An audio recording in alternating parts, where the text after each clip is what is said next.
Hello विद्यार्थियों, आप सब लोगों का इस वीडियो में स्वागत है। इंटरमीडिएट केमिस्ट्री के सेकेंड यूनिट जिसका नाम विलयन है, उसमें ये चौथी क्लास है जिसमें हम लोग सीखेंगे वाष्प दाब से संबंधित नियम और अणुसंख्य गुण। तो आइए अपने पेन और कॉपी के साथ, और हाँ, यदि आपने पिछले वीडियो को नहीं देखा है तो उन सभी वीडियोस के लिंक मैं आपको डिस्क्रिप्शन में दे देता हूँ, वहाँ से जा करके आप पहले के वीडियोस को देख लेंगे तो आपको आगे की वीडियोस देखने में और ही आसानी होगी। जैसा कि आप सब लोग ये जानते हैं कि अध्ययन में क्रम का बड़ा महत्व है, तो आइए देर न लगाते हुए हम शुरू करते हैं वाष्प दाब, जिसे हम बोलते हैं वेपर प्रेशर। तो वाष्प दाब या वेपर प्रेशर क्या होता है? देखिए, एक ये हमने बीकर लिया है, इस बीकर में कोई लिक्विड भर लिए। ये क्या है? लिक्विड भरा हुआ है। इस लिक्विड की जो अवस्था है, अगर हम उसको कहें कि लिक्विड फेज है, लिक्विड अवस्था है, और यहाँ से हम इसको गर्म कर रहे हैं, नीचे से गर्म कर रहे हैं, यहाँ पर बर्नर लगा दिए हैं, या फिर हम गर्म नहीं कर रहे हैं, वायुमंडल का जो ताप है वो कुछ अधिक है। तो अधिक होने से होगा क्या कि ये जो लिक्विड है इसका इवेपरेशन होगा, इसका वाष्पन होगा, और वाष्पन होकर के ये वाष्प के रूप में यहाँ पर एकत्र होगा। और इसलिए भी एकत्र होगा चूंकि यहाँ ऊपर से ये बीकर बंद है। ये तो यहाँ पर ये हो गया आपका लिक्विड फेज, और ये क्या हो गया? ये हो गया भाई आपका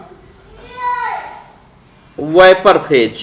ये वाष्प प्रावस्था है, वाष्प प्रावस्था, और ये जो है द्रव प्रावस्था है।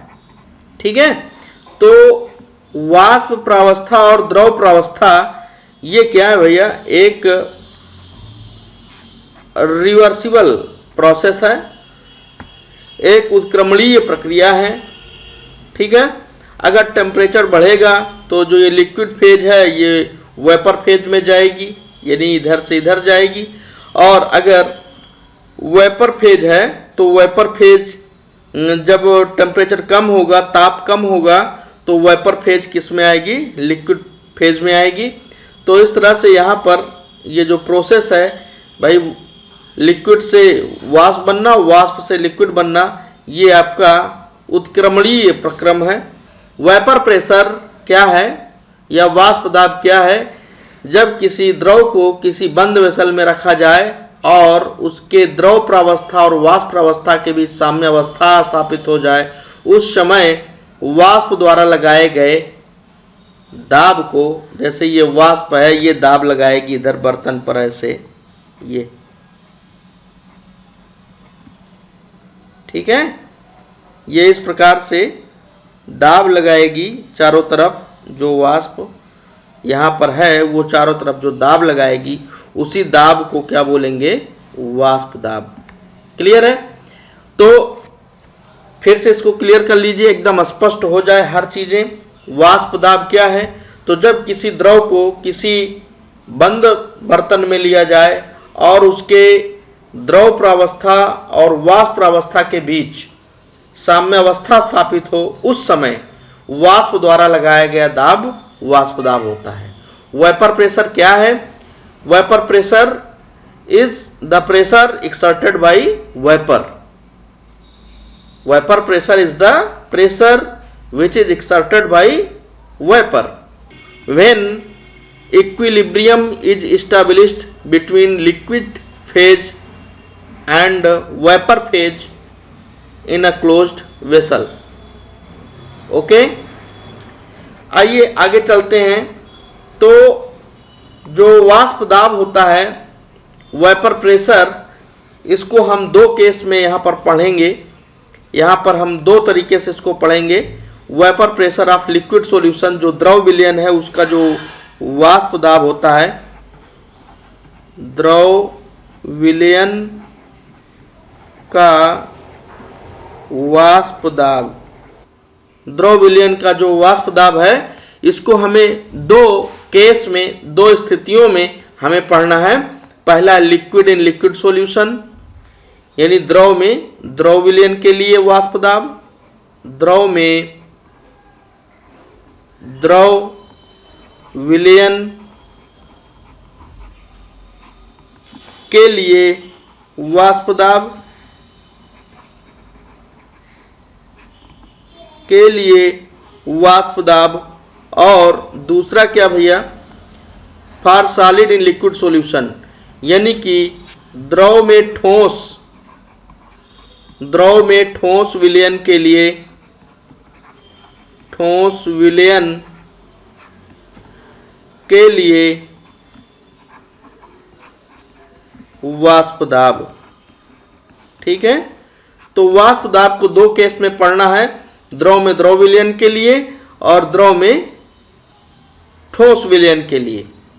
तो द्रव में द्रव विलयन के लिए वाष्प दाब हो या द्रव में ठोस विलयन के लिए वाष्प दाब हो, ये दोनों केस में जो वाष्प दाब होता है वो राउल्ट के नियम पर डिपेंड करता है। किसके नियम पर? जी हाँ, राउल्ट्स के नियम पर, राउल्ट्स लॉ पर डिपेंड करता है। तो आइए हम लोग राउल्ट्स के नियम को देखते हैं द्रव में द्रव विलयन के लिए। Raoult's law in case of liquid in liquid solution. तो राउल्ट ने क्या नियम दिया है?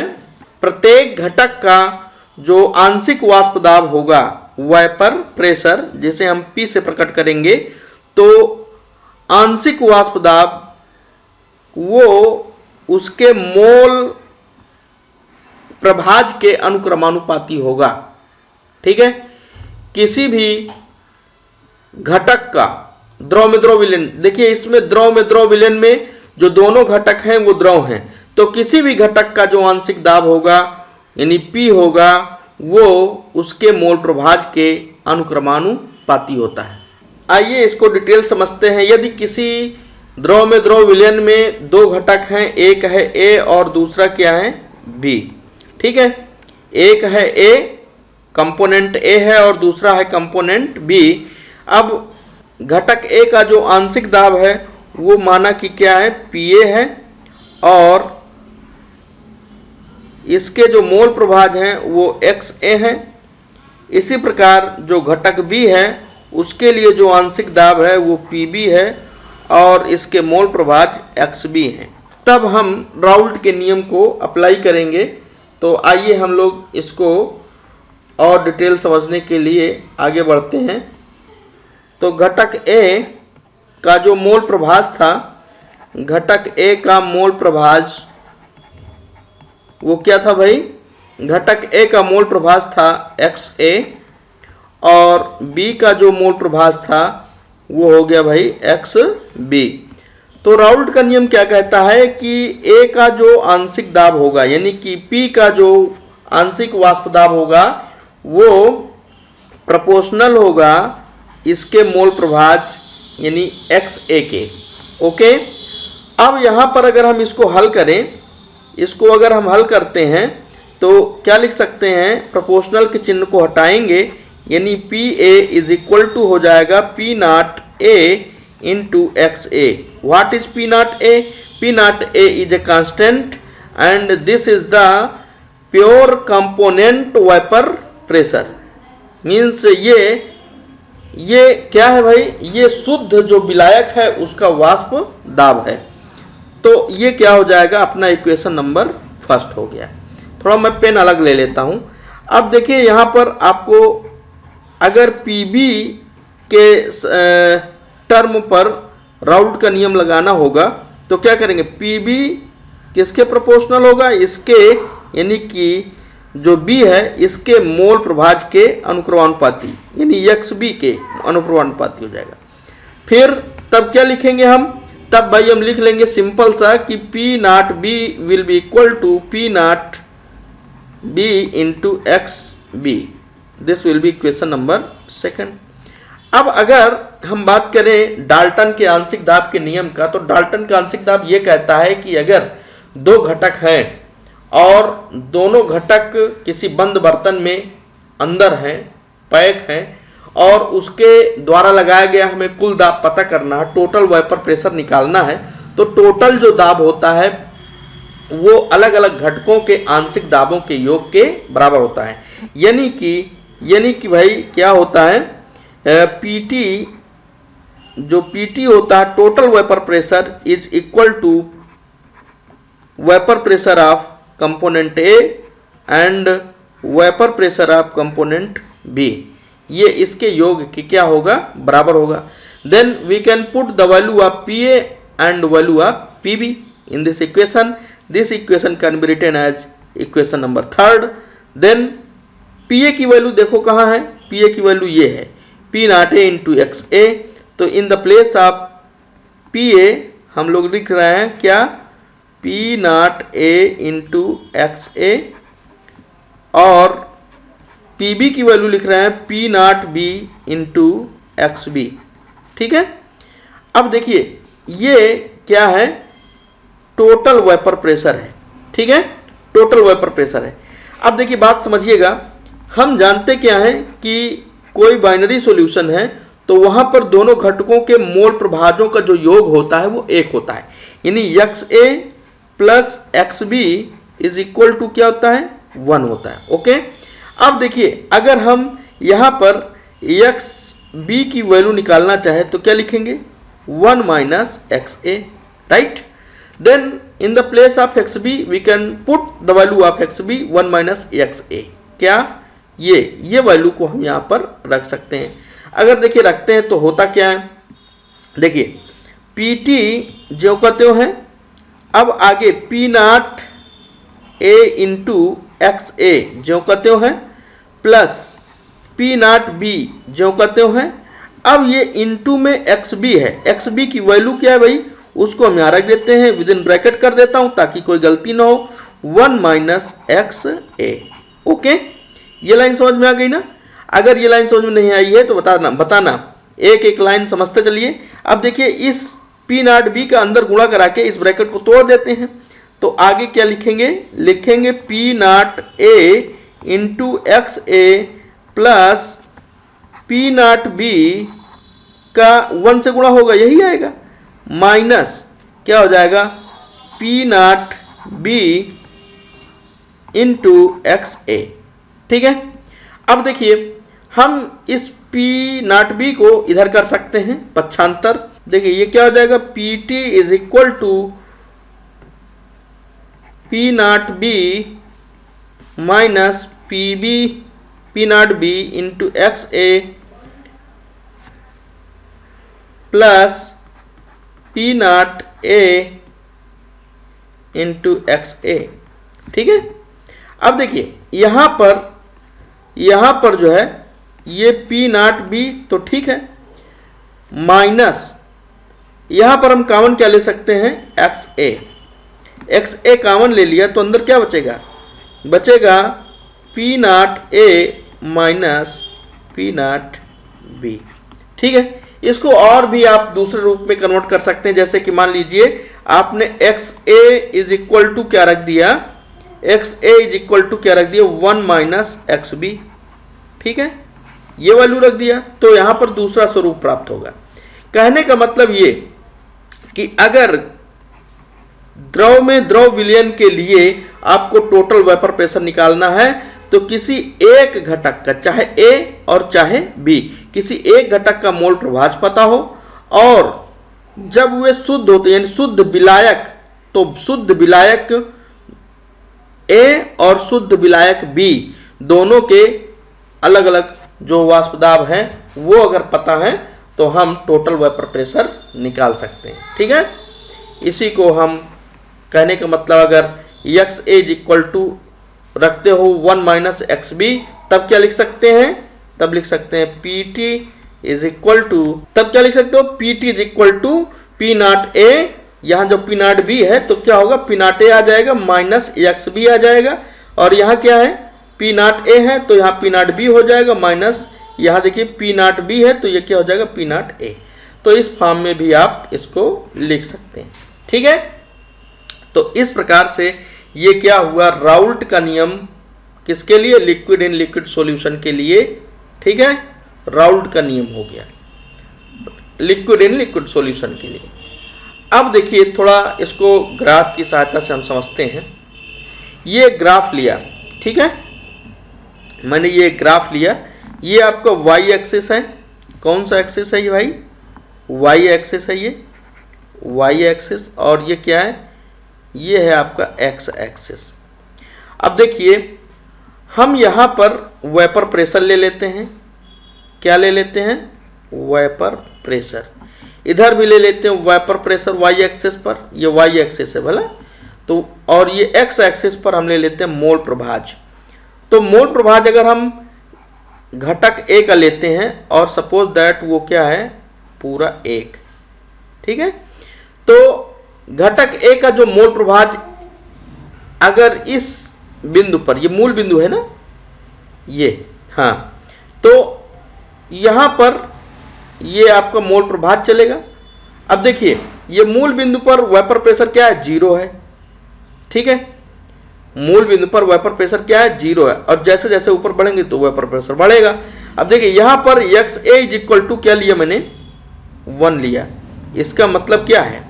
इसका मतलब ये है कि ये प्योर है भाई। इसमें जो दो घटक हैं उनका जो मोल प्रभाजों का योग होता है वो 1 होता है। इसका मतलब इसमें कोई दूसरा घटक है ही नहीं, एक्स बी है ही नहीं। यानी एक्स बी का क्या है? X B is equal to यहाँ पर 0 है, तब तो X A is equal to 1 है। तो X A is equal to 1 है तो उस समय इसका जो वेपर प्रेशर है वो इतना है। ये मूल बिंदु से लेकर के इतनी वैल्यू जो है वेपर प्रेशर की है।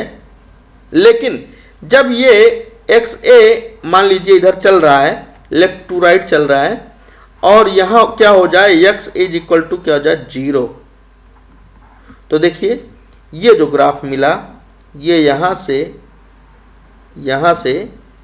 ये यहां तक, ठीक है। ये जो ग्राफ मिला ये, अब ये ग्राफ आपको बता रहा है कि अगर X A is equal to 0 यानी कि घटक ए का मोल प्रभाज 0 है तो उस समय इसका जो वेपर प्रेशर होगा वो भी क्या होगा? 0 होगा। इधर आइए, अगर एक्स बी बराबर 0 है, ये एक्स बी है तो इसका जो वेपर प्रेशर है वो कैसे चलेगा? देखिए यहां पर 0 है जब एक्स बी, तो उसका वेपर प्रेशर 0 होगा। लेकिन जैसे ही एक्स बी 0 से बढ़ते बढ़ते लेफ्ट टू राइट हम चल रहे हैं तो यहाँ एक्स बी क्या हो जाए? 1 हो जाए, ठीक है। तो 1 हो जाएगा तो यहाँ क्या हो? मान लिया यहाँ ये सर्वाधिक, ये बिंदु से ये बिंदु तक जो है वेपर प्रेशर घटक बी का है, ठीक है। तो अब 0 से जब इधर चलेंगे, देखिए ये जैसे जैसे मोल प्रभाज बढ़ेगा 0 से 1 होगा वैसे वैसे इसका वेपर प्रेशर भी बढ़ता जाएगा। और जब 1 होगा तो इस समय ये हाईएस्ट यहाँ पर होगा। उस समय इस बिंदु को इस बिंदु से मिला देंगे। ये आपका हुआ P0 A और ये हुआ P0 B। अब इन दोनों को मिला देंगे तो ये क्या होगा भाई? टोटल वेपर प्रेशर होगा किसका? घटक A और घटक B के आंशिक वाष्प दाबों के योग के बराबर होगा। यानी राउल्ट के नियम के आधार पर द्रव में द्रव विलयनों को 2 प्रकारों में बांटा जा सकता है। एक हो जाएगा, एक क्या हो गया? आदर्श विलयन, और दूसरा क्या हो गया? अनादर्श विलयन। एक हो गया आपका आइडियल सॉल्यूशन और दूसरा हो गया नॉन आइडियल। आइडियल सॉल्यूशन और नॉन आइडियल सॉल्यूशन 2 प्रकार के विलयन होंगे राउल्ट के नियम के आधार पर। तो राउल्ट का नियम जो द्रव में द्रव विलयन राउल्ट के नियम का 100% अनुसरण करता है, ठीक है। Those liquid in liquid solution which obey to Raoult's law, जो राउल्ट के नियम का 100% अनुपालन करता है वो क्या होता है? आदर्श विलयन होता है। और जो नहीं करता वो क्या होता है? Non ideal solution. तो on the base of Raoult law there are 2 type of liquid in liquid solution, ideal solution and non ideal solution. Ideal solution क्या है? जो 100% अनुपालन करता है राउल्ट के नियम का, और जो 100% अनुपालन नहीं करता वो क्या होता है? Non ideal solution. आइडियल विलयन या आदर्श विलयन बनने की क्या शर्तें हैं? अगर हम उन शर्तों की बात करें, ठीक है, तो पहली शर्त ये है कि जो दोनों घटक हैं ए और बी, ये दोनों घटक हैं ए और बी, इन दोनों घटकों के अणुओं का आकार क्या होना चाहिए? बराबर, लगभग बराबर होना चाहिए। अणुओं का आकार लगभग क्या होना चाहिए? बराबर। ठीक है। अगर ऐसे द्रव में द्रव विलयन है जिनमें दोनों घटकों के अणुओं का आकार लगभग क्या है? बराबर है, तो ये पहली शर्त है किसके लिए? आदर्श विलयन के लिए। दूसरी बात भाई, जो डाल्टन का लॉ है Pt is equal to Pa plus Pb, तो इसका क्या करता हो? अनुपालन करता हो। यानी जो टोटल वेपर प्रेशर हो वो घटक ए के आंशिक वेपर प्रेशर और घटक बी के आंशिक वेपर प्रेशर के योग के बराबर हो। अगला क्या है? अगला भाई delta we on mixing. Delta we on mixing क्या होना चाहिए? 0 होना चाहिए। थोड़ा इस चीज को क्लियर कर लीजिए। जैसे आपका घटक ए और घटक बी, ये दोनों मिल करके क्या बनाया? Liquid in liquid solution. तो घटक ए और बी, इन दोनों का जो आयतन विलयन बनने के पहले हो, अगर वो दोनों मिलाकर के V1 है और विलयन बनने के बाद जो आयतन विलयन का हुआ वो V2 हुआ, तो V1 और V2 ये दोनों क्या होना चाहिए? इक्वल। तभी क्या होगा? Delta V is equal to V2 minus V1 करेंगे तो क्या आएगा? 0। चूंकि V1 वो V2 के इक्वल है तो घटाएंगे तो क्या आएगा? 0 आएगा। ठीक है। तो डेल्टा V ऑन मिक्सिंग क्या होना चाहिए? 0। अगली शर्त है डेल्टा H ऑन मिक्सिंग, ये क्या होना चाहिए? 0। ठीक है। डेल्टा H ऑन मिक्सिंग 0, यानी कि जितना हीट पहले विलयन बनने के पहले उतना ही हीट विलयन बनने के बाद। जैसे होता नहीं है कि कभी कभी क्या होता है, दो चीजों को मिलाते हैं तो गर्म पड़ जाता है या फिर ठंडा पड़ जाता है, तो ऐसा ना हो। डेल्टा H ऑन मिक्सिंग क्या हो? 0। अगला क्या है? F1 is equal to F2 is equal to F3, ये होना चाहिए। ठीक है। यानी कि घटक A का जो अणुओं के बीच का आकर्षण बल है वो घटक B के अणुओं के आकर्षण बल के लगभग बराबर हो। इसी प्रकार जब विलयन बन जाए तो उनमें घटक कणों के बीच का जो आकर्षण बल है वो ये लगभग क्या होना चाहिए? बराबर। तो ये आपको मैंने 5 शर्तें बताई। ये 5 शर्तें अगर हैं तो क्या होगा भाई? ये होगा आदर्श विलयन। ठीक है। अब अगर अनादर्श विलयन क्या है तो इसी का आपको उल्टा कर देना और करना कुछ नहीं है। ठीक है। आप इसका उल्टा कर दीजिए, बस हो गया। क्या उल्टा करेंगे? अणुओं का आकार लगभग बराबर ना हो। Pt is not equal to Pa plus Pb। ठीक है। Delta V mixing is not equal to 0। Delta H mixing is not equal to 0 and F1 is not equal to F2 is not equal to F3। ऐसे कर देंगे। these will be the conditions of non ideal solution. ठीक है। अब बात करते हैं example. क्या बात करते हैं? एग्जाम्पल। आदर्श विलयन के एग्जाम्पल कौन है? अनादर्श विलयन के एग्जाम्पल कौन है? अब बात करेंगे एग्जाम्पल। आदर्श विलयन के जो एग्जाम्पल है, जैसे कि हम पहला एग्जाम्पल ले सकते हैं N hexane and N heptane. ठीक है। N हेक्सेन यानी 6 कार्बन यहाँ पर और यहाँ 7 कार्बन है, तो हेक्सेन और हेप्टेन इन दोनों का आकार लगभग बराबर है। ठीक है। ये क्या बनाएंगे? आदर्श विलयन बनाएंगे। जैसे दूसरा एग्जाम्पल हमने इधर बेंजीन ले लिया, और क्या ले लें? और इधर हम टालुइन ले लें। ठीक है। ये टालुइन, तो ये भी दोनों का जो मिश्रण होगा वो आदर्श विलयन होगा। जैसे तीसरा एग्जाम्पल हम क्लोरोबेंजीन ले लें, हैं, और क्या ले लें, ब्रोमोबेंजीन, ब्रोमोबेंजीन ये, ठीक है। तो क्लोरोबेंजीन ब्रोमोबेंजीन का जो मिश्रण होगा वो भी क्या होगा, लगभग, देखिए इन दोनों में क्या है, आप देख रहे हैं कि लगभग अणुओं का आकार लगभग समान है। तो दोनों घटकों में जब अणुओं का आकार समान होगा तो वो क्या होगा भाई, आदर्श विलयन होगा। आइए इधर के एग्जाम्पल देखते हैं, अनादर्श विलयन के एग्जाम्पल। जैसे कि हमने ले लिया, एक तरफ पानी ले लिया और एक तरफ क्या ले लिया, चीनी ले लिया, C12H22O11। अब देखिए यहाँ पर ये पानी का अणु कितना छोटा, हमने छोटा है, और ये जो है बड़ा अणु है। इसी प्रकार जैसे हमने ले लिया CHCl3, ये आपका क्लोरोफॉर्म है, और क्लोरोफॉर्म के साथ हमने मिला लिया, कोई रिएक्शन ना करे जो, जैसे एसीटोन CH3CO CH3, ठीक है। अब इन दोनों का अगर समांगी मिश्रण बनाएं तो क्या होगा भाई, ये हो जाएगा आपका, ये हो जाएगा आपका अनादर्श विलयन। जैसे और एग्जांपल ले लीजिए, इधर H2O ले लिया और इधर हमने क्या लिया, C2H5OH, ठीक है, एथिल अल्कोहल। इन अब ये देखिए मैंने 3 एग्जांपल उसमें दिए, 3 एग्जांपल ये आपको इसमें दे दिया, तो ये अनादर्श विलयन हो गए, ठीक है। अब बात करते हैं जो अनादर्श विलयन होते हैं ये कितने प्रकार के हो सकते हैं। तो अनादर्श विलयन भैया 2 प्रकार के हो सकते हैं। कितने प्रकार के, 2 प्रकार के। एक तो वे जो धनात्मक विचलन प्रस्तुत करें, और एक वे जो ऋणात्मक विचलन प्रस्तुत करें। किससे, राउल्ट के नियम से।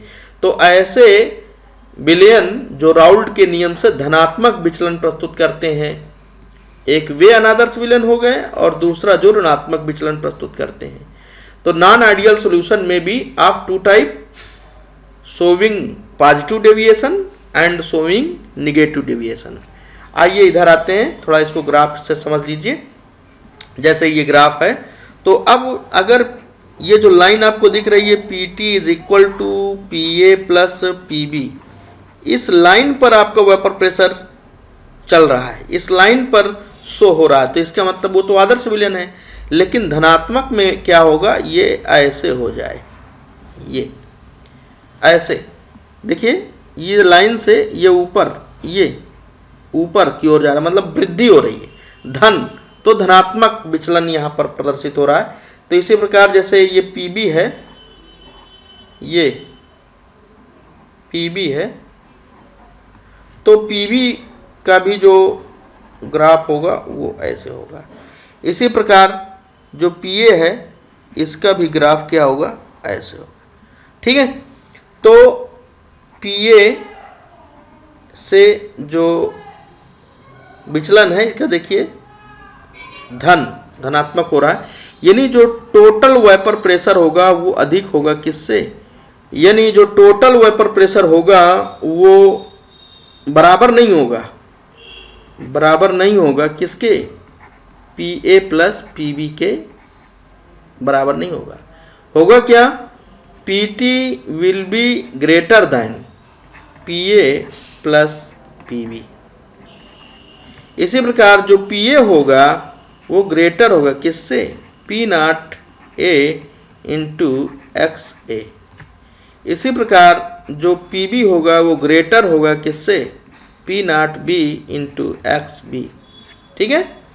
तो ये कंडीशंस मिलेंगी आपको कहाँ, जब धनात्मक विचलन प्रस्तुत करता हुआ नॉन आइडियल सॉल्यूशन होगा तब।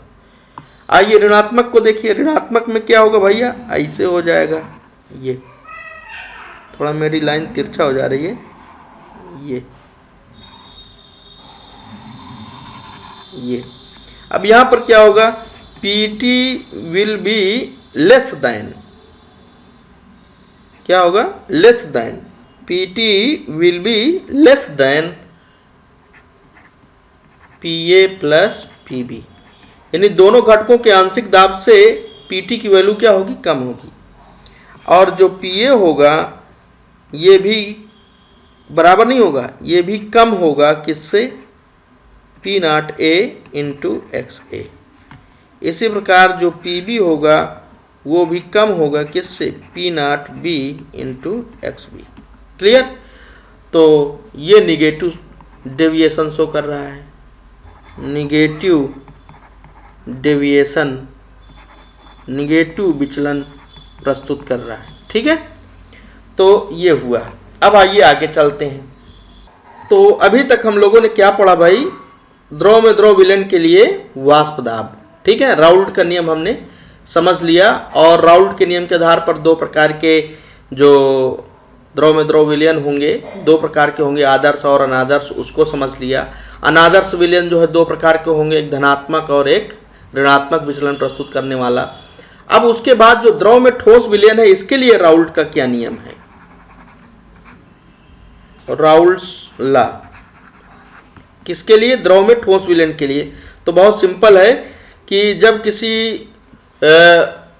किसी विलायक में कोई ठोस अवाष्पशील विलेय को घोल दिया जाता है तो उसके वाष्प दाब का अपेक्षिक अवनमन विलेय के मोल प्रभाज के बराबर होता है।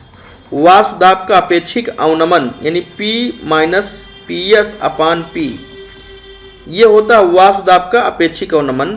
वो किसके इक्वल होता है, विलेय के मोल प्रभाज के बराबर। तो विलेय का मोल प्रभाज ये होता है N/N + N। ठीक है, ये विलेय के मोलों की संख्या, ये विलेय में उपस्थित कुल मोलों की संख्या। ठीक है, तो ये विलेय का जो मोल प्रभाज है इसके बराबर होता है। सीमाएं क्या है इसकी, सीमाएं दो सीमाएं हैं। पहली सीमा ये कि ये तनु विलयनों पर ही लागू होता है, तनु विलयनों पर ही लागू होता है, यानी जो बहुत ही तनु होगा, डाइल्यूट होगा, उसी विलयन पर ये नियम लागू होता है। दूसरी जो इसकी लिमिट है वो ये है कि जो हमारा ठोस हो, जो विलेय हो, वो अवाष्पशील होना चाहिए, अवाष्पशील, ओके, नॉन वोलेटाइल और सॉलिड सोल्यूट होना चाहिए। ठीक है, आइए आगे चलते हैं। ये अणुसंख्य गुण, नया टॉपिक, अणुसंख्य गुण क्या होता है। तो इसके नाम से स्पष्ट है, विलयनों के वे गुण जो उसमें उपस्थित विलेय के अणुओं की संख्या पर निर्भर करते हैं, उन्हें अणुसंख्य गुण कहते हैं। ये चार प्रकार के होते हैं भाई, वाष्प दाब का अपेक्षिक अवनमन, दूसरा क्वथनांक उन्नयन, तीसरा हिमांक अवनमन और चौथा परासरण दाब। इसको बोलते हैं भाई relative lowering of vapour pressure, इसको एलिवेशन ऑफ बॉइलिंग पॉइंट, इसको कहते हैं डिप्रेशन इन फ्रीजिंग पॉइंट, इसको ऑस्मोटिक इन प्रेशर, ऑस्मोटिक प्रेशर। तो अब देखिए एक एक चीज को हम लोग समझते हैं। अब एक एक चीज को समझते हैं। पहली चीज हम ले लेते हैं relative lowering of vapour pressure. Relative lowering of vapour pressure, वाष्प दाब का अपेक्षिक अवनमन। वाष्प दाब का जो अपेक्षिक अवनमन होता है साथियों, इसमें क्या होता है, कोई जब विलायक होता है, शुद्ध होता है, अगर वो शुद्ध विलायक है तो उसमें कोई भी अशुद्धि नहीं मिली है, शुद्ध है अगर वो, तो शुद्ध विलायक जो होता है उसका वाष्प दाब अधिकतम होता है। क्या होता है, अधिकतम होता है वाष्प दाब। लेकिन जब उसमें कोई ठोस अवाष्पशील विलेय मिलाते हैं तो ये जो शुद्ध विलायक है उसके वाष्प दाब में क्या आ जाती है, कमी आ जाती है। सपोज जो वाष्प दाब शुद्ध विलायक का है वो है P, हाँ, और जब आपने उसमें कोई विलेय जो ठोस और अवाष्पशील है उसको मिला दिया और तब ये जो विलायक है, विलायक न रह गया, विलयन बन गया, उस समय जो इसका वाष्प दाब है वो है PS। तो P माइनस PS कर देते हैं तो यही क्या होता है, वाष्प दाब का अवनमन। क्या होता है, ये होता है वाष्प दाब का अवनमन होता है यार, वाष्प दाब का अवनमन। एक एक चीज को समझते चलिए बहुत ध्यान से, और थोड़ा सा स्पीड अगर ज़्यादा लगे तो वीडियो को पॉज करिए और चीज़ों को नोट करिए, समझिए, उसके बाद आगे बढ़िए। तो वाष्प दाब का अवनमन है ये, वाष्प दाब का अवनमन। अब बात आती है अपेक्षिक अवनमन क्या है। अपेक्षाकृत, हम अगर इसमें बात करें कि अपेक्षाकृत यानी अपेक्षिक अवनमन क्या होगा, तो देखिए ये जो डेल्टा P की वैल्यू है, डेल्टा P की वैल्यू क्या है, delta P is equal to P minus PS। तो अगर इसमें हम डिवाइड करते हैं किसका, P का, यानी जो शुद्ध विलायक का वाष्प दाब है उससे भाग दे दें तो ये हो जाता है आपका अपेक्षिक अवनमन। क्लियर। तो अपेक्षिक अवनमन क्या होता है, P minus PS upon P। जैसे ये अपेक्षिक अवनमन की बात है तो अपेक्षिक अवनमन की आवश्यकता क्यों है। देखिए केमिस्ट्री जो सब्जेक्ट है वो किसका विषय है, एक्यूरेसी का, शुद्धता यहाँ पे बहुत ही महत्व रखती है, एक्यूरेट चीज़ें होनी चाहिए। अब देखिए एक्यूरेसी के लिए यहाँ पर अपेक्षिक अवनमन लिया जाता है, ना कि केवल अवनमन। अपेक्षिक अवनमन क्यों लिया जाता है भाई? एक्यूरेसी के लिए लिया जाता है। कैसे? जैसे मान लीजिए एक प्लाट हमने ये खरीदा, एक ये प्लाट है और इसको हमने खरीदा 2 लाख का। कितने का खरीदा? 2 लाख का। और 1 साल बाद इसको हमने बेचा, कितने में बिका? 3 लाख में। थोड़ा बात को समझिएगा। अब 2 लाख का खरीदा और कितने में बिका? 3 लाख में। तो हमको जो लाभ हुआ, लाभ कितने का हुआ? जी हाँ, 1 लाख का हुआ लाभ। लेकिन अब वहीं पर हमारा दूसरा साथी है, वो एक प्लाट खरीदा कितने का? 10 लाख का, और 1 साल बाद उसको वो बेचा 11 लाख का। 11 लाख का। तो इसको भी लाभ कितना हुआ? जी हाँ, 1 लाख का हुआ। लेकिन बताइए, सोचिए कि वास्तव में लाभ किसने ज़्यादा कमाया? सोचिए, हमने 2 लाख लगा करके 1 लाख का लाभ कमाया और वो 10 लाख लगा करके 1 लाख का लाभ कमाया। तो लाभ वास्तव में किसने कमाया? ये वाले ने, 2 लाख वाले ने। तो इसी प्रकार मतलब कितने में हमने कितना प्राप्त किया, वो होता है अपेक्षिक अवनमन। यानी विलायक का जो वाष्प दाब है वो हम नीचे कर देंगे, कितना वो नीचे हो जाएगा, उसमें कितने की कमी आई वो ऊपर हो जाएगा। तो ये हो जाता है अपेक्षिक अवनमन। इसको आप भाषा में ऐसे लिख सकते हैं, अपेक्षिक अवनमन इज इक्वल टू वाष्प दाब का अवनमन, वाष्प दाब का अवनमन बटा विलायक का वाष्प दाब। क्या? विलायक का वाष्प दाब। यानी विलायक के वाष्प दाब का जो वैल्यू होगा वो नीचे रखेंगे और वाष्प दाब में अवनमन कितना वो ऊपर होगा। तो क्या हो जाएगा? अपेक्षिक अवनमन। क्लियर? और यही अपेक्षिक अवनमन राउल्ट ने क्या बताया था? राउल्ट ने कहा था कि ये जो अपेक्षिक अवनमन होता है P minus PS upon P, ये किसके इक्वल होता है? विलेय के मोल प्रभाज के इक्वल होता है, विलेय के मोल प्रभाज के बराबर होता है। ये ठीक है, विलेय के मोल प्रभाज के बराबर हो जाएगा N by N plus capital N। ठीक, जब किसी ठोस को जो अवाष्पशील हो किसमें घोला जाता है? किसी द्रव में। यानी ठोस को द्रव में घोला जाता है तो उस समय वाष्प दाब का जो अपेक्षिक अवनमन होता है उसके विलेय के मोल प्रभाज के बराबर होता है। आइए आगे चलते हैं। दूसरा जो है वो है भाई एलिवेशन ऑफ बॉइलिंग पॉइंट, यानी कि क्वथनांक उन्नयन। क्वथनांक उन्नयन, जब किसी विलायक में कोई ठोस घोल दिया जाता है तो उसके क्वथनांक में वृद्धि हो जाती है, उसके बॉइलिंग पॉइंट में इंक्रीजमेंट हो जाता है, तो उसे क्या बोलते हैं? क्वथनांक उन्नयन बोलते हैं। क्लियर? देखिए यहाँ पर ये एक मैंने ग्राफ लिया है, इससे आपको समझाने की कोशिश करेंगे। ये जो ग्राफ है भाई, यहाँ ये वाई एक्सिस पर हमने ले लिया वेपर प्रेशर और एक्स एक्सिस पर ले लिया टेम्परेचर। क्लियर? टेम्परेचर ले लिया। अब टेम्परेचर बढ़ाते हैं यार, ये चीज़ तो एकदम गांठ बांध लो, ये कहीं अपने दिमाग के कोने में रख लो कि जब टेम्परेचर बढ़ता है तो वाष्प दाब क्या होता है? बढ़ता है। Vapour pressure increase when increase the temperature. माने ये क्या होता है? वेपर प्रेशर प्रोपोर्शनल होता है, वेपर प्रेशर प्रोपोर्शनल है किसके? टी के। टी को बढ़ाएंगे वेपर प्रेशर बढ़ेगा। तो देखिए अगर मान लीजिए इस ताप पर, यहाँ पर ये क्या मूल बिंदु 0 है, 0 टेम्परेचर है, और यहाँ इस ताप पर मान लीजिए किसी भी द्रव का जो वेपर प्रेशर है वो इतना है, यानी इतना, 0 से इतना, ये वेपर प्रेशर है किसी द्रव का, क्या मैंने कह लेता हूँ विलायक का, किसी विलायक का जो वेपर प्रेशर है वो ये है। अब अगर हम टेम्परेचर बढ़ाएंगे तो इसका वेपर प्रेशर बढ़ेगा। और एक चीज़ और नोट कर लीजिए कि जब किसी भी विलयन का या द्रव का या विलायक का वाष्प दाब कितना हो जाता है? वायुमंडलीय दाब के बराबर, यानी 760 mm हो जाता है। ठीक है, किसी द्रव का जब वाष्प दाब इतना हो जाता है तो उसी समय वो उबलने लगता है, और उबलने को ही क्या कहते हैं? क्वथन कहते हैं। उबलने को ही क्या कहते हैं? क्वथन। तो क्वथनांक का मतलब जिस टेम्परेचर पर द्रव उबलता है। तो अब देखिए यहाँ पर ये इस टेम्परेचर पर एक सॉल्वेंट हमने लिया और ये सॉल्वेंट का जो वेपर प्रेशर है वो इतना है। अब यहाँ पर हमने इसको गर्म करना चालू किया, यानी टेम्परेचर बढ़ाना स्टार्ट किया। जब टेम्परेचर बढ़ाएंगे तो क्या होगा, इसका भी वेपर प्रेशर बढ़ेगा। थोड़ा मैं यहाँ एक लाइन बैरियर बना देता हूँ। ये है आपका 760 mm। क्या है ये? 760 mm। अब देखिए यहाँ से जब टेम्परेचर को बढ़ाएंगे तो ये बढ़ता हुआ जाएगा और ये यहाँ पर आ जाएगा। जैसे 760 mm आएगा उसी पर क्या होगा, वो क्वथन करने लगेगा, उबलने लगेगा। अब यहाँ से अगर हम लंब डाल दें नीचे की ओर क्या करें, लंब डाल दें, तो ये जो टेम्परेचर होगा भाई, ये होगा T0B। क्या होगा?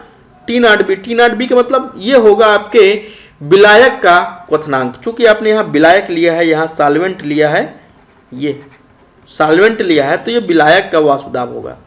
लेकिन क्या होता है, जब हम इस सॉल्वेंट में जब हम इस सॉल्वेंट में कोई ठोस अवाष्पशील द्रव मिलाएंगे तो इसके वाष्प दाब में क्या आएगी, कमी आएगी। अब जैसे ये कमी यहाँ हो गई, इतना कमी हो गई, डाउन हो गया ये। अब यहाँ से क्या हो रहा है, हमने टेम्परेचर इसको देना चालू किया, ये गर्म होते अब यहाँ पर ये आया। यहाँ जैसे ही आएगा तो ये क्वथन चालू हो जाएगा। जिस ताप पर होगा वो इस विलयन का क्वथनांक होगा, जिसे हम क्या बोलेंगे, TB। अब देखिए यहाँ पर ये वेपर प्रेशर घटा, लेकिन यहाँ पर क्या हुआ, वेपर प्रेशर तो घटा लेकिन ये जो है क्वथनांक उन्नयन हुआ, क्वथनांक बढ़ा। तो यहाँ पर क्या निकल के आता है कि डेल्टा TB, डेल्टा TB। पहली बात तो ये कि आप डेल्टा TB जानिए, ये है TB माइनस T0B के इक्वल। ठीक है, यानी TB से अगर हम T0B को घटा दें तो ये वैल्यू पता चल जाएगी, ये जो कि क्या होगी, डेल्टा TB। और डेल्टा TB डिपेंड करेगा किस पर, जितना ज़्यादा ये अंतर होगा उतना ही ज़्यादा ये वैल्यू आएगी। तो यानी डेल्टा TB वो प्रोपोर्शनल होगा किसके, डेल्टा P के। डेल्टा P कैसे, पहले ये था आपका P1 और फिर उसके बाद ये क्या हो गया, P2 हो गया। दूसरे से पहले घटाएंगे तो क्या आएगा, डेल्टा P आएगा। ठीक है, आइए आगे देखते हैं। देखिए अगर आपने पाया कि जो डेल्टा TB है यानी क्वथनांक उन्नयन किसके प्रोपोर्शनल है, वो है डेल्टा P के प्रोपोर्शनल। किसके प्रोपोर्शनल, डेल्टा P के प्रोपोर्शनल है। तो आगे अगर हम इस कहानी को बढ़ाएं तो क्या प्राप्त होगा, delta TB proportional to delta P।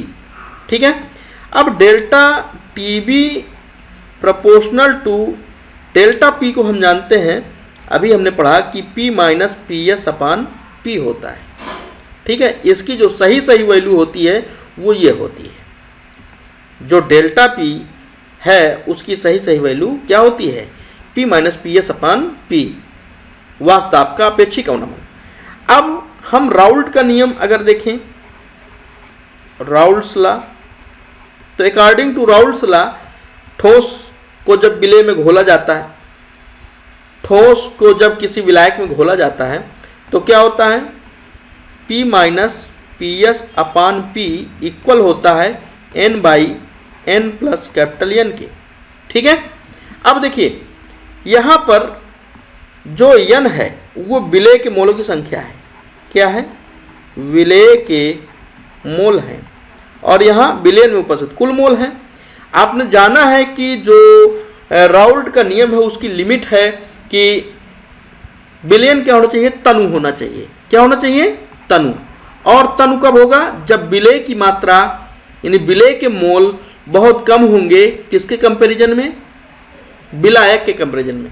तो अगर N बहुत कम है किसके, कैपिटल N से, तो हम यहाँ इस N को नेजिबल कर सकते हैं, निगलेक्ट कर सकते हैं। तो क्या हो जाएगा, P minus PS upon P is equal to N बटा कैपिटल N।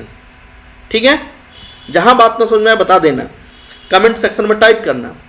ठीक है, अब देखिए इस N को अगर हम कहें कि ये क्या है, तो ये विलायक के मोल हैं। किसके मोल हैं, ये विलायक के मोल हैं, और ये किसका है, विलय के मोल है। ये वाला N विलय का मोल है और ये वाला N विलायक के मोलों की संख्या है। देखिए अगर कैपिटल N बराबर हमें निकालना हो तो क्या करेंगे, W बाई M करेंगे। जो ये विलायक के मोलों की संख्या है वो तब ज्ञात होगी जब इसके भार में या इसके द्रव्यमान में हम इसके अणुभार का भाग दे दें। इस वैल्यू को अगर हम यहाँ रख दें, ठीक है, यहाँ पर हम रख दें तो क्या होगा, delta TV proportional to n by capital N और delta TV is equal to, then क्या होगा, delta TV proportional to n by capital W by M, delta TV proportional to n by capital W into M, और यही क्या होता है, मोललता। तो लिख सकते हैं डेल्टा टीवी प्रोपोर्शनल टू मोललता। ठीक है, ये तो होता है ना मोललता, इसको कांस्टेंट कर दो तो क्या हो गया, डेल्टा टीबी प्रोपोर्शनल टू मोललता, यानी क्वथनांक उन्नयन मोललता के अनुक्रमानुपाती होता है। नोट दैट, इस पॉइंट को, कि जो क्वथनांक उन्नयन है ये डेल्टा टीबी वो मोललता के प्रोपोर्शनल होता है। अब देखिए बात को समझिए, delta TB is equal to अगर निकालना चाहे तो एक कांस्टेंट आएगा, वो होगा के बी इंटू मोललता को अगर हम यम से प्रकट करें तो ये हो गया स्मॉल यम। तो delta TB is equal to K B into small M. K B है क्या, इसको बोलते हैं भैया मोलल उन्नयन स्थिरांक, मोलल उन्नयन स्थिरांक। ठीक है, मोलल उन्नयन स्थिरांक। अब डेल्टा टीबी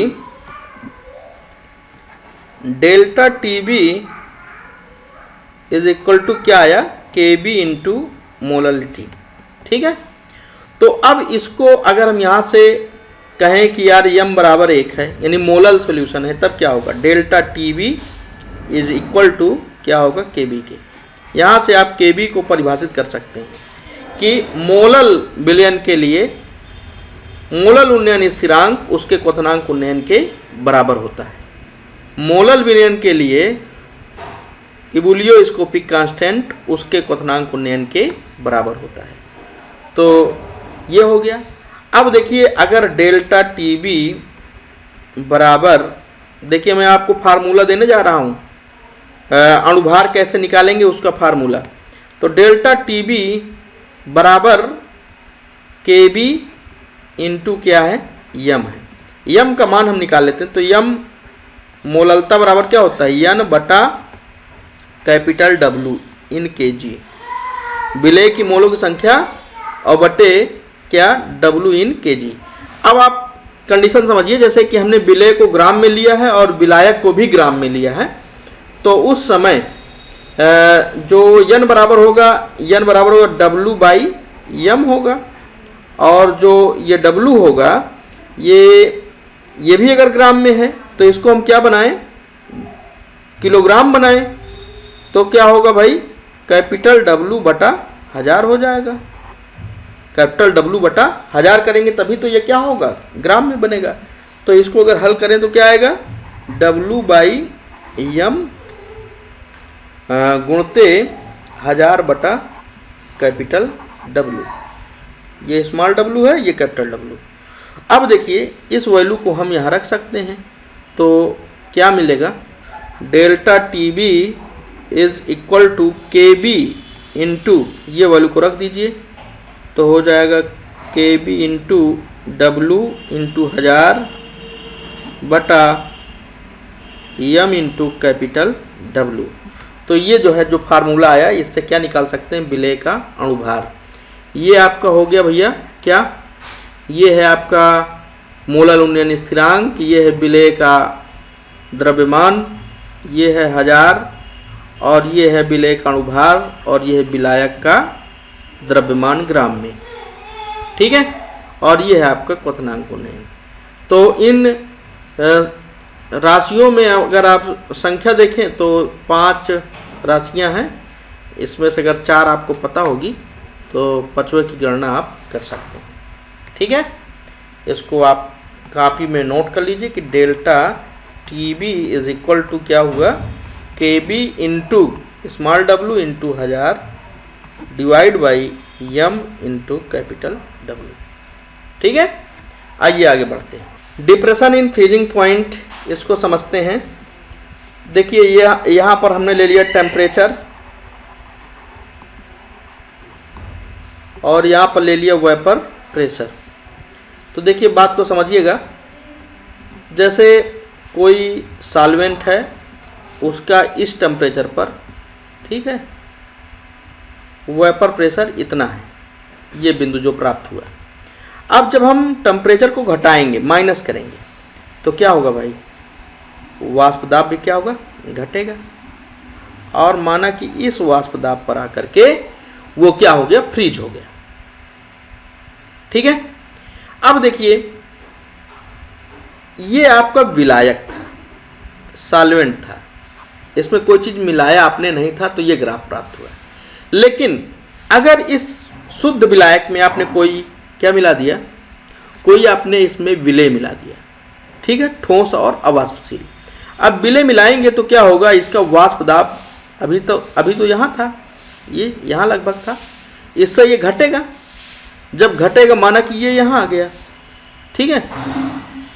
अब इसको हम ठंडा करेंगे, जब ठंडा करेंगे भाई तो ये यहाँ जा कर के जमे, ठीक है। अब विलायक में आइए, यहाँ से आकर के यहाँ तक आया, यहाँ जमा। इस बिंदु से अगर हम लंब डाल दें, ये T0F है और ये TF है, गलती हो गई थी। तो यहाँ जो TF है वो किसके प्रोपोर्शनल आएगा, वो आएगा डेल्टा P के। देखिए जितना ज़्यादा ये डिफरेंस होगा उतने ज़्यादा ये अंतर निकल करके आएगा, ठीक है ना। तो डेल्टा TF जो हिमांक का उन्नमन है वो किसके प्रोपोर्शनल आ रहा है, डेल्टा P के। अगर हम इसको ऐसे लिखें, इसकी जो सही वैल्यू है, तो वो क्या होगा, delta TF proportional to P minus PS upon P, ये हो जाएगा ना। फिर उसके बाद अगर हम इसको देखें राउल्ट के नियम से, राउल्ट्स लॉ, वो क्या कहता है भैया, कहता ये है कि जो P minus PS upon P होता है वो इक्वल होता है N बटा N प्लस कैपिटल N के, राइट। अब N क्या है, N भैया बहुत कम है, बहुत कम है किसके तुलना में, कैपिटल N की तुलना में। तो हम इसको कर सकते हैं P minus PS upon P is equal to small n बटा कैपिटल N, ये कर सकते हैं। अब देखिए अगर ये वैल्यू इसके बराबर है तो इस वैल्यू को हम यहाँ पर इन द प्लेस ऑफ ये यहाँ पर रख सकते हैं, यानी TF will be proportional to n बटा कैपिटल N। n की वैल्यू, n है मोलक संख्या किसके, विलायक की मोलक संख्या, तो n बराबर तक कैपिटल W बटा m। तो कैपिटल W बटा कैपिटल, भाई कैपिटल N है ना, तो इसलिए कैपिटल W कैपिटल M ले लिया। अब यहाँ पर डेल्टा TF प्रोपोर्शनल क्या हो जाएगा, n बटा कैपिटल W इंटू M। अब अगर हम इसको कांस्टेंट मान लें, है ना, और ये मोलक संख्या है और ये विलायक का द्रव्यमान है, तो यही क्या होता है, मोललता, यानी TF प्रोपोर्शनल किसके हो गया, मोललता के, ठीक है। TF, डेल्टा TF अगर मोललता के प्रोपोर्शनल है तो इक्वल टू करेंगे तो क्या एक कांस्टेंट नहीं आएगा, वो होगा KF, और KF इंटू क्या हो जाएगा, मोललता M। आइए इस चीज़ को हम और आगे अच्छे से समझते हैं, ठीक है, जैसे अभी आपने उसमें समझा था। डेल्टा TF प्रोपोर्शनल टू क्या आया, मोलल्टी, यानी delta TF is equal to आया KF इंटू मोललिटी, और मोललिटी बराबर क्या होता है, विलेय के मोलों की संख्या बटे विलायक का भार किलोग्राम में। अगर हमने विलेय के भी द्रव्यमान किस में लिया है, ग्राम में लिया, और विलायक का भी द्रव्यमान किस में लिया, ग्राम में लिया, तो यहाँ पर जो विलायक का द्रव्यमान किलोग्राम में है, हाँ किलोग्राम में होता है, तो किलोग्राम बनाने के लिए इस जो विलेय का द्रव्यमान हमने ग्राम में लिया उसको किलोग्राम बनाने के लिए किसका गुणा करना होगा, 1000 का भाग करना होगा। किसका भाग करना होगा, 1000 का। भाई अगर 500 ग्राम है और उसको आप किलोग्राम बनाना चाहते हैं तो किससे भाग देंगे? 1000 का। तो ये ग्राम है, हमने क्या किया 1000 का भाग दे दिया। जब 1000 का भाग दे देंगे तो क्या होगा, n गुणते 1000 बटा कैपिटल W। और n बराबर होता क्या है, W/m होता है। तो अगर उस राशि को यहाँ पर रखें तो क्या हो जाएगा, स्मॉल w, ये है W, स्मॉल w इंटू 1000 बटा capital M into capital W, ये वाला, ये हो जाएगा। अब इस वैल्यू को अगर हम यहाँ पर रख दें तो क्या मिलेगा, delta TF is equal to KF into small w into 1000 divide by capital M into capital W। अगर आपको ये राशि पता है, ये पता है, ये पता है, ये पता है, आप डेल्टा TF यानी हिमांक अवनमन की गणना कर सकते हैं। ओके, KF को बोलते हैं मोलल अवनमन स्थिरांक, अवनमन स्थिरांक। अगर परीक्षा में आ जाए कि मोलल अवनमन स्थिरांक कैसे परिभाषित करोगे, तो आप यहाँ आ जाओ, यहाँ आ जाओ, यहाँ आए आप तो प्रोपोर्शनल के निशान को हटाने पर क्या मिला था, KF।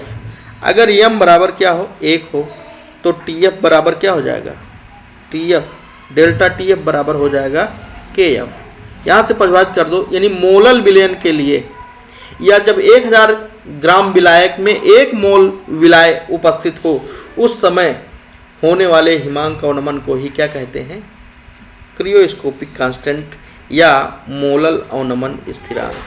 क्या कहते हैं, मोलल अवनमन स्थिरांक। ये है भैया लास्ट वाला, इसको देख ले जाए जल्दी जल्दी, जिसका नाम क्या है, परासरण दाब, ऑस्मोटिक प्रेशर। परासरण दाब, इसको हम पाई से भी प्रकट करते हैं और पी से भी प्रकट करते हैं। तो पी या पाई क्या है, तो इसको समझने के लिए पहले परासरण क्रिया समझ लीजिए। परासरण क्या होती है, मैंने शुरू में आपको बताया था, उस वीडियो में अगर आप चाहें तो परासरण को और अच्छे से समझ सकते हैं देख करके, फिर भी मैं जल्दी जल्दी आपको बता देता हूँ। विलायक के कणों का अर्धपारगम्य झिल्ली से होकर कम सांद्रता से अधिक सांद्रता की ओर जाने की क्रिया को क्या कहते हैं, परासरण क्रिया कहते हैं। तो यहाँ पर देखिए, एक हमने यहाँ पर ये क्या लिया, ये एक उल्टा परख नली ले लिया, कीप है, इसके मुहाने पर हमने क्या किया, कोई अर्धपारगम्य झिल्ली बांध दिया, अर्धपारगम्य झिल्ली बांध दिया। और ये क्या है आपका, ये आपका शुद्ध विलायक है, और इसमें हमने क्या किया, कोई सांद्र विलयन भर दिया है। क्या भरा, कोई ये सांद्र विलयन है इसमें, ये इसमें कोई सांद्र विलयन भरा हुआ है। तो क्या होगा, विलायक के कण अंदर आएंगे और इस ट्यूब का जो तल है, इस ट्यूब के लिक्विड का जो तल है वो ऊपर चढ़ेगा, है ना। तो उस समय क्या होगा, P बराबर HdG, ये परासरण दाब के बराबर होगा। लेकिन वान ठाप से अगर हम इसको कोरिलेट करें तो PV बराबर क्या होता है, nRT या NST। तो P बराबर क्या हो जाएगा, NST या nRT बाई V। R और S दोनों की वैल्यू सेम है, इसलिए चाहे R रखिए चाहे S रखिए। P बराबर N की वैल्यू अगर रखोगे तो हो जाएगा W/M ST by V। Okay, तो ये यम क्या है, अणुभार। यहाँ से आप अणुभार की गणना कर सकते हैं। और जैसे परासरण दाब ज्ञात करना है तो W, S, T और V ये वैल्यू पता होना चाहिए, अणुभार पता होना चाहिए, तो आप परासरण दाब ज्ञात कर सकेंगे। तो इस वीडियो में इतना ही। एक बार रिवाइज कर लेते हैं। हमने delta TF is equal to आपको बताया KF into small w into 1000 divide by m into capital W। और डेल्टा TB बराबर क्या बताया, KB into small w into 1000 divide by capital M into capital W। और राउल्ट का नियम P minus PS upon P is equal to n by n plus capital N ये होता है, ये बताया। और ये आपका ये सूत्र तो है ही है, ये क्या, P बराबर WST/m/v। ओके, तो इतने चीज़ों को आपको बार बार लिख करके और इन सूत्रों को क्या करना है, आपको लर्न करना है। ठीक है, आज इस वीडियो में इतना ही। मिलते हैं जस्ट अगले वीडियो में। आप अध्ययन करिए, घर पर रहिए, खुश रहिए, मस्त रहिए। धन्यवाद।